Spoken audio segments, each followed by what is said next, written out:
There were many things I was told that led me to the philosophy I possess about the United States. Most were very good. Before I go on, let me tell you, I love my country and believe in the core values of the nation. I love being born at the time I was, and consider my nation a great nation. That being said, I have also learned much about the things that have gone on throughout our history that embarrass me. One of them is the story about the government poisoning alcohol. The Prohibition in the United States was a period from 1920 through 1933. It was repealed December 5, 1933. At that time it was against the law to manufacture, to store in barrels, and store in bottles, transport or sell liquor to the American people. Legally the country was dry.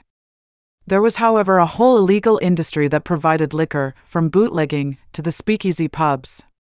After World War I, the recovering nation, encouraged by a temperance movement, ratified the 19th Amendment. The amendment banned the production and sale of booze. Again, the ban was for law-abiding citizens. To make sure this was enforced, the Volstead Act was enacted. The Volstead Act had a provision that made it legal to poison liquor. The government believed this would deter people from drinking. The act included prohibiting the consumption of intoxicating beverages, regulated the manufacturing, transporting, and sale of liquor, ensured a supply of alcohol, and promoted its use in scientific research and in the development of fuel, dye, and other lawful industries and practices, such as religious rituals. They took regular, drinkable alcohol and added chemicals like quinine and methyl alcohol to make it industrial. It is a term referred to as denatured alcohol. It was undrinkable at that point. The government actually gave manufacturers tax breaks if they denatured their alcohol. On New Year's Day in 1927, New York City hospitals filled with people that were dying from drinking the poisoned alcohol. So the government poisoned the people to keep them safe from the abuses of alcohol. 41 people died in NYC from the poisoned alcohol.